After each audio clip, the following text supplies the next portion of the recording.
G'day guys, it's been a while since I've actually made any video of substance, but I noticed this today. Artemis 2 says 60 days left to go. So Artemis 2 is actually the flight that they are planning on doing on February 5th, 2026. So I wasn't aware that they were bringing this particular flight forward. I didn't really know when it was planned for, but if if all goes to plan, this is going to happen. And of course, Artemis 1 was the one where they shot the craft around the back side of the moon. This one, they're actually going to put the 4 people inside the actual craft and shoot them out the backside of the moon. They won't land, but the interesting thing about this thing is that certain flights from the ISS has been low Earth orbit, right? There's been other flights where they've gone to like a high Earth orbit. But this potentially, if they do it in the 60 days which they have, right, this will be the first time that we've had. This will be the first time in over 50 years that humans go through the old Van Allen belt again. That thing that like Schreiber was yapping on about last week in that stupid debate. So if these guys launch on time, like they're promising here, then we will have humans that have gone past the moon for the first time in a good 50 odd years. So the plan here, like I said before, I'm pretty sure I've already said it. So they'll go around the moon. They'll have a lunar injection where they will shoot out towards the moon. They'll go around the backside and fly straight back and land. So just a test run to make sure that they can obviously, they can move around inside in space. They can, they can feed themselves. They can sleep properly. They can test all those sorts of systems. Puss, stay back, please. Stay back. And of course, making sure they can, do their 1s and 2s and, test all the systems. That's basically it. So that'll be really good. I hope that they go through with that. And so I hope in 60 days I'll be able to come back and report on it. I also noticed this dropped today as well. And so I'd like to just quickly talk about this. I'm not going to show you the 2 hours. It's bloody hours too long. But I remember talking with Brian Sweet one day, and they were saying, like all of these people, they were all shouting at me, saying, "Oh, don't they always land in the ocean because that's better?" I mean, we were talking about the Blue Origin and how it landed in the desert, and they were saying, it always lands in the water because it's safe. But Soyuz lands in Kazakhstan, right? And I mean, if you look at this footage here, right, so. They are locking the door, so I'll go back a little bit. So you can see here, you see the tablet up there that was floating, and you can see that they've all got the videos are running right now. So these videos are looking at certain directions. So this tablet sees that there is no green screen behind these sorts of things, because you can see all the images are happening on the tablet and happening in live position. So you can kind of see that he's got the tablet to the left and he's got the tablet to the left on the screen of this thing. So we know that's all official. Right? So these guys are out in space and they've loaded these boys into the Soyuz capsule. And if you skip forward a little bit, you'll see this is the Russian Space Command, right? And they're showing these sorts of things too, right? The Russian Space Command is showing a globe on this particular thing here. It's showing the Soyuz floating there, and obviously, as you can see here, it's got a globe and it's got the injection program over here. And let's see. Oh, that one's obviously a simulation. Forget that one. Okay, so they're going to land in Kazakhstan, right? They're not landing in the ocean like what NASA does. So Soyuz likes to land on land. Let's skip forward a little bit more. Okay, so look at this. So you can see a very slow detachment here.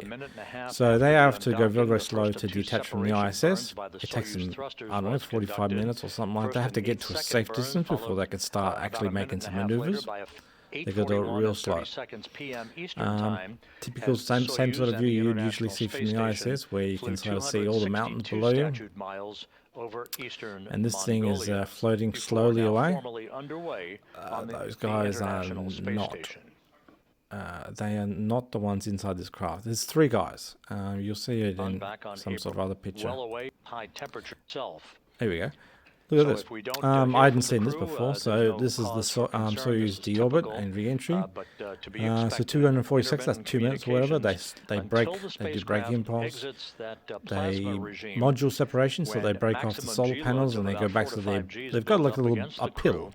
It's like a bulb. And then of course they get down to the Kármán line, which is 100 kilometers right here. They have a re-entry angle. They've got a time of how long they do that. I've lost that now. I've lost that. There's a communication blackout between there, ballistic descent, and of course the parachutes must detach about here, and that's why the descent is so vertical. So we've got landing. Let's scroll through. What have we got? These are Russians. These are not NASA boys. These are Russian guys, so they're just happily just tapping away, getting these things. So you see there's 3 guys over here. So we got two Russian guys over here, and one American guy who maybe he's of a Chinese descent. I don't know. I think his name is Kim. So, but yeah, as you can see, it looks like they're floating over the bottom of South America right there. Obviously this sort of stuff takes hours and hours and hours. We'll scroll past. It's on its way up to Africa. They've got some animations, obviously, of where they think the capsule is orientated. So it looks like it's going over the top of it's Egypt.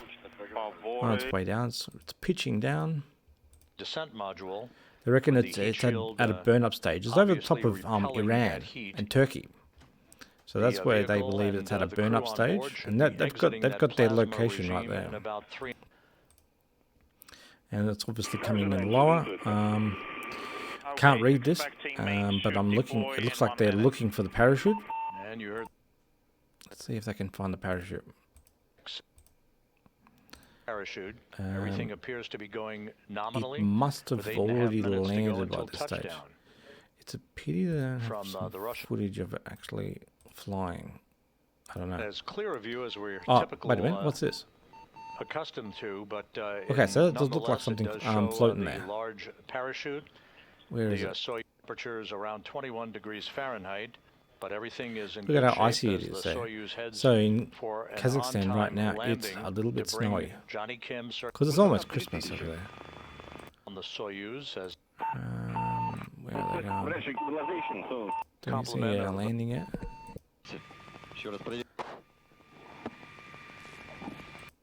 The Russian Mi 800 meters now. I don't know if they've spotted it. Where is it? 2269. That looks like the landing spot over there.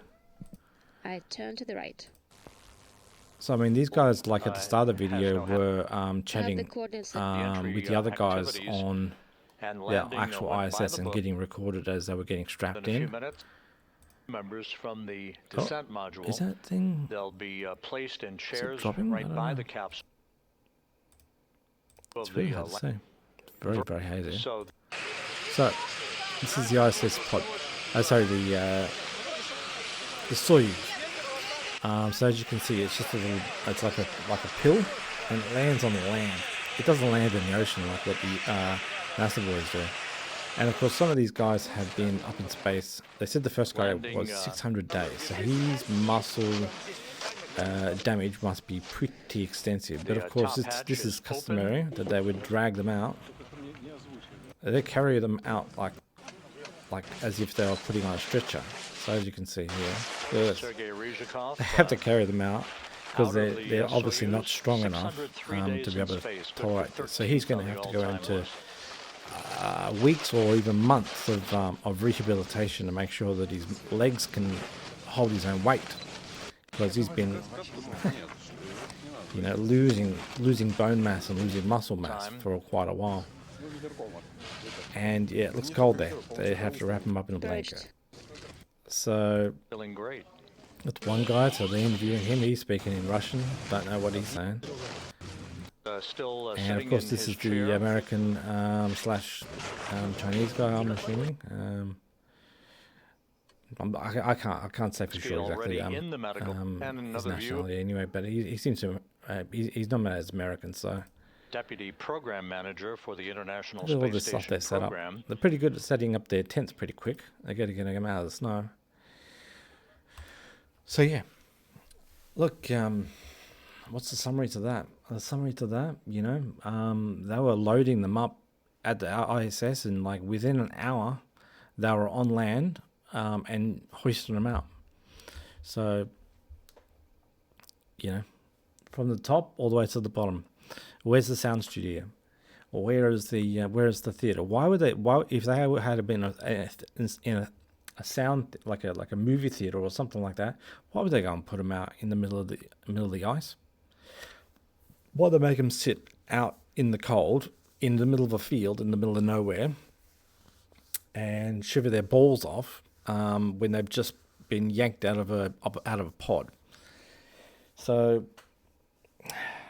you know, the Russians are involved in the ISS involvement as well. So, you know, if the lies are all with the Americans, well, the Russians are involved too, aren't they? If that's the case.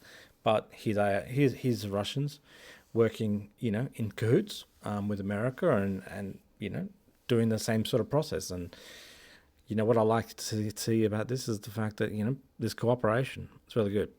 I like that sort of stuff. So it's fascinating to see. But, yeah, the beginning of the video, Artemis, 60 days. I'm excited. It would be really, really cool to see what sort of footage they have and what sort of, you know, sort of videos they can transmit back from, you know, their lunar orbits and what they see. Cool. February 5th. Can't wait.